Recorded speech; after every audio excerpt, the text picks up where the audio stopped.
Good morning, Dr. Dan Miller, Historical Solutions LLC. You're on the 250 River with Dr. Dan. We are looking up at the day and the week ending on May 15th, 1775. This is episode 28 of On the 250 River with Dr. Dan. We're doing our top five for, as I said, the day and week leading up to May 15th, 1775. Let's check with our sponsor of episode 28, 99% fact, 1% fiction. It is the printer of the newspaper called the Hartford Courant. We'd like to thank the printer because he's got a special message for you, which is an anonymous person has paid for an advertisement in the newspaper, Hartford Courant, for the following: Lost or Possibly Stolen, Volume 2 of Rollins's Ancient History, Volume 1 of Admiral Byng's Trials, and Volume 1 of European Settlements in North America. Those three books have been either stolen or lost. If you feel guilty as the thief, or if you've stumbled upon them as the discoverer, please return them to the printer, and you will be rewarded handsomely for your diligence and for your good conscience. So, thank you to the Hartford Courant for that quite interesting advertisement of three lost books of nonfiction that are evidently worth quite a bit to the owner. Thank you again for tuning in. Episode 28, top 5 graphics coming up. Number 5. We are going to start with a quote from one of the most important people in the colony of Virginia. His name is Richard Henry Lee. Quote, "There never appeared more perfect unanimity among any set of men." Close quote. There never appeared more perfect unity among any set of men. Richard Henry Lee is a delegate from Virginia to the Second Continental Congress that began meeting this week 250 years ago. And he comes in at number 5 with that quite remarkable quotation. I don't know which is more remarkable, the person who's upset about having lost 3 books, or this quotation from Richard Henry Lee: "There never appeared more perfect unanimity among any set of men." He's referring to himself and his fellow delegates who have just arrived on May 10th to start their meetings of the Second Continental Congress at the Pennsylvania State House. So that's number 5. We're going to come back to that. And from a leadership perspective, I have to ask you, what does that mean? We could set the rest of our time on this number 5, but goodness, that kind of an attitude, that kind of an outburst, honestly, from a person who's in a leadership position. He has one or more followers. Certainly does. Is true for Mr. Richard Henry Lee. That's a very interesting attitude to have, and just perception to have as they start out 66 delegates meeting in the Pennsylvania State House on May 10th, 1775. That's number 5. Let's go on to number 4 of our top 5. Jim Cleveland.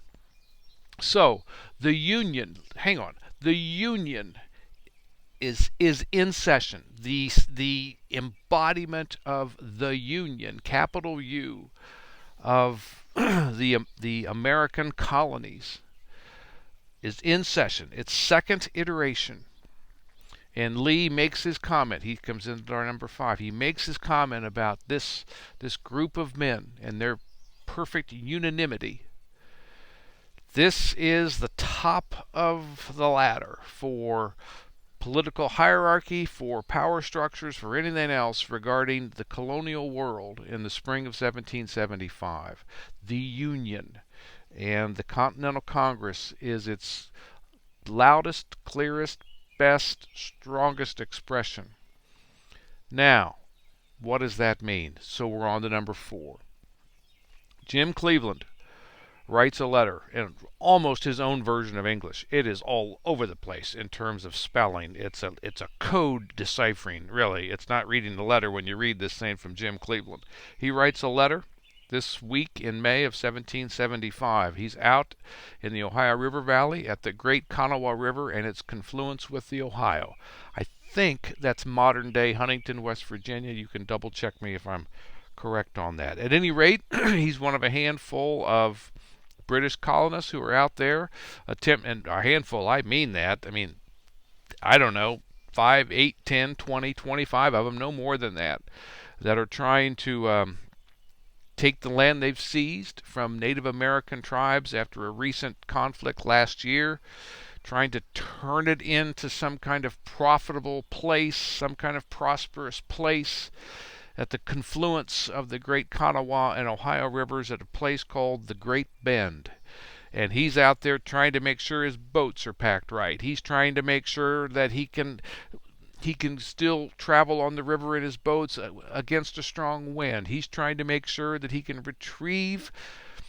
It sounds like enslaved people that are out there with him who keep wanting to escape. Doggone it all. Can't you imagine that? He keeps he has to go out and haul them back in. Some of them get away. We're cheering that.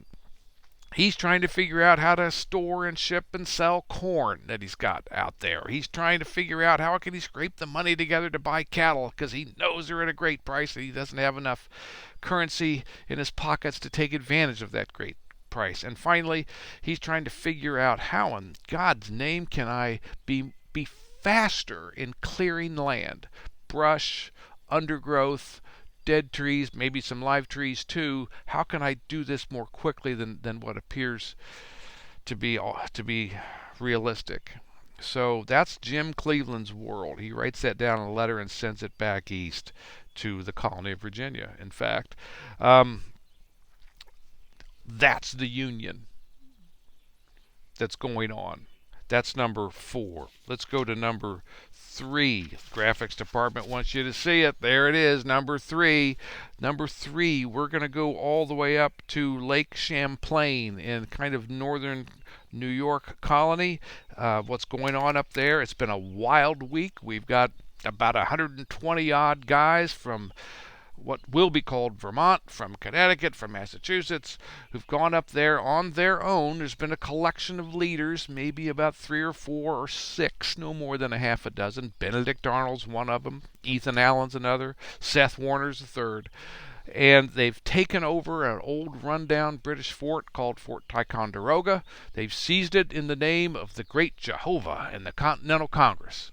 And they've gone on up north on some boats that they managed to seize and renamed one of them from the Catherine to the Liberty. And they've gone on up to Crown Point, which is another broken down, run down, dilapidated British fort in kind of the middle area of Lake Champlain. They've seized it too. It's clear what their intention is. They're clearing the highway. They're clearing the water highway, that blue water, cold water highway that leads up to Canada. They want to take a force up there and get colony number 14, Canada, New France, on their side, on the side of colonial rights and the colonial movement and colonial cause. That's what they ultimately want to do. But they've got Ticonderoga in their pocket. They've got Crown Point in their pocket.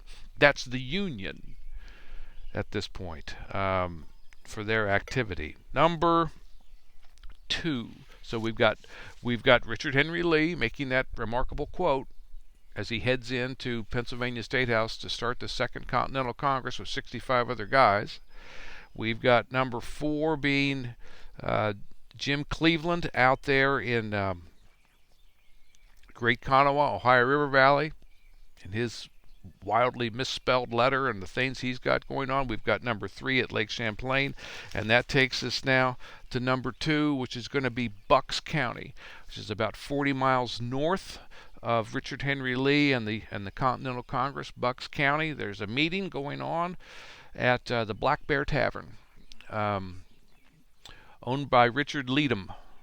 And the meeting is of the Committee of Safety, which is kind of a local group of colonial rights supporters, colonial rights activists, and they've decided, by God, it's time. It's time to organize a militia, get our guns together, get our weaponry, our equipment, our supplies, start training on a regular basis, 2-3 times a week. We got to get that skill sharpened and ready to go, because in all likelihood we're going to have to be using it at any time. They had hoped at the Black Bear Tavern, they say, at the Committee of Safety meeting, they had hoped there'd be a reconciliation. They had hoped that Parliament would do the right thing. They had hoped there'd be some kind of stitching back together of the relationship between the empire on one hand and the colonies on the other. It looks like that's no longer the case. They're saying that, by the way. That's not a gunshot at somebody's door. I'm not in Bucks County. They say that because of what's happened at Lexington and Concord and the Old Bay Road up on April 19th with Paul Revere and all that bloodshed. They said it's pretty well over now. Pretty well over. So get your guns, clean them up, start practicing on how to use them.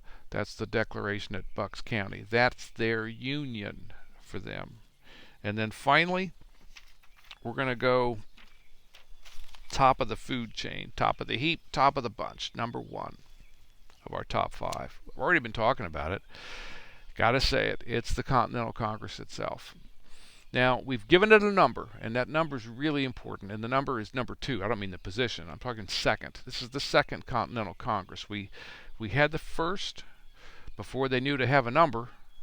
They had the first last fall, if you'll remember, at Carpenter's Hall in Philadelphia. Well, now we're back again.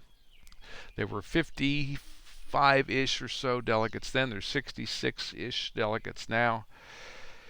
And boy, have things changed. Some things have stayed the same. And that's important. Let's talk about that for just a second. Continuity. Continuation.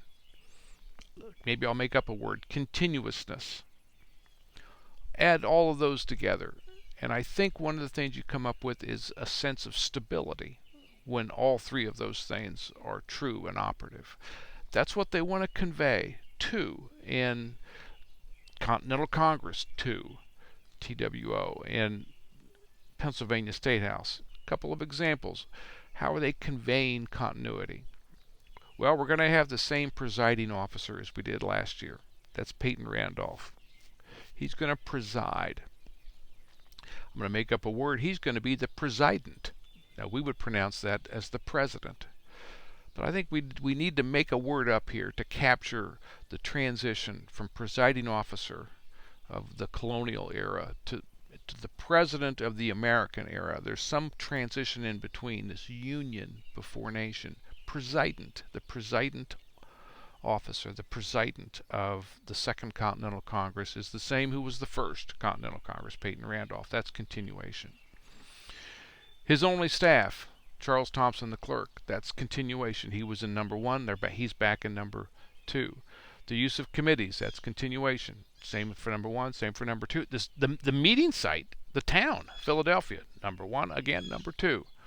Most of the delegates themselves are the same in the Second Continental Congress as they were in the first. There's some new additions, some important new additions, but for the most part, it's 85% same group. That's not a lot of turnover, not a lot. That's continuity. So they want to convey this sense of stability and steadfastness as they're navigating through these treacherous rapids of change and of crisis, really, in the imperial-colonial relationship. So that Continental Congress is a big deal. That's why they're number 1. And one thing, remember I said we were up to May 15th, the week ending May 15th, 1775. Tomorrow, the 16th, we're converting the whole doggone thing into a committee of the whole. Got some committees set up, did some of our kind of dust off work in getting reestablished here in Philadelphia. But now we're going to convert tomorrow for the foreseeable future into serving as a committee of the whole. Let our hair down a little bit. less rules of debate, less rules over the chair recognizes this and recognizes that, and motions here and seconds there. A little bit less of that. That way we can talk with one another, question one another, answer one another, debate and all the other kinds of things with one another a little bit more easily than following just pure procedure throughout the way. We'll have a president, that'll be Peyton Randolph, but it's also going to require more kind of self-umpiring and self-management amongst our 66 as we go into this committee of the whole. Again, as I said, we don't have a timeline necessarily on it. The Blue Jays will tell us when we're done. But for the foreseeable future, we're transitioning into a committee of the whole. I think that's an interesting setting, an interesting framework from a leadership perspective. We're more regular, formal, procedural over here, but starting tomorrow we're going to kind of relax it a bit so we can talk more freely. Oh, one other thing, and I'll let you go. In 1754, so 21 years ago, Benjamin Franklin, who's now a new delegate, he's one of those new faces. Benjamin Franklin wrote or sketched one of the first, maybe the first, political cartoon. It was at the start of what would become the French and Indian War, and he was hoping for the colonies to kind of bind together as they approached that crisis. So this political cartoon that he sketches is a snake. You may have seen it, chopped up into little bitty pieces. Each piece has a colonial abbreviation on it: North Carolina, New York, Massachusetts, and so on. And he's saying join or die, unite or die. Got to get the snake together into one whole and it'll survive. But if it stays chopped up, it's doomed to die if it's not dead already.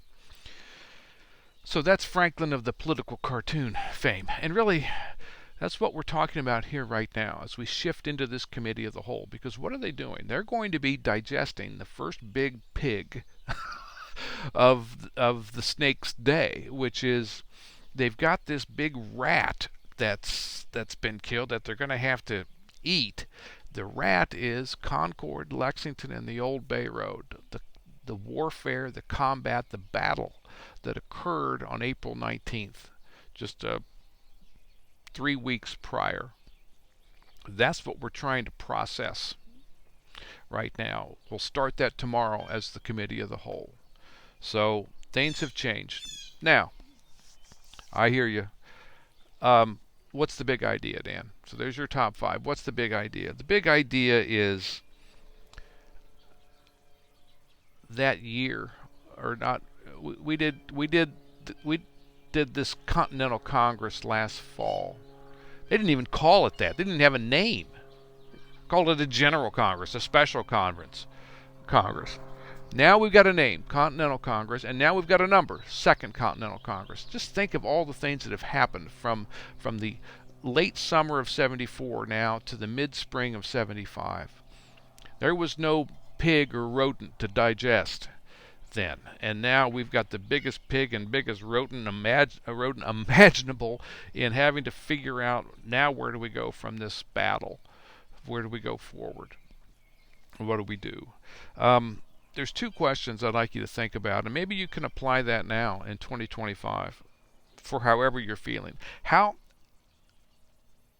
can things gotten worse, or have things gotten better? From then to now, from late summer of 74, mid-spring 75, have things gotten better or have things gotten worse? Now, it's going to depend, right, on how you define better and worse. So I think that's a really interesting pair of questions to ask yourself. Have things gotten better or have things gotten worse? I'm Dan Miller. I hope you have a great week with you and your version of the Blue Jays. And I'll look forward to seeing you soon next time around for episode 29. That'll take us, let's reel it on up. What will that be? 23, May 23rd, 1775. That'll be episode 2029. So I hope you have a great week, and feel free to reach out to me. There's a lot going on here, and I know there's a lot going on for you. I'll talk to you soon. Bye-bye.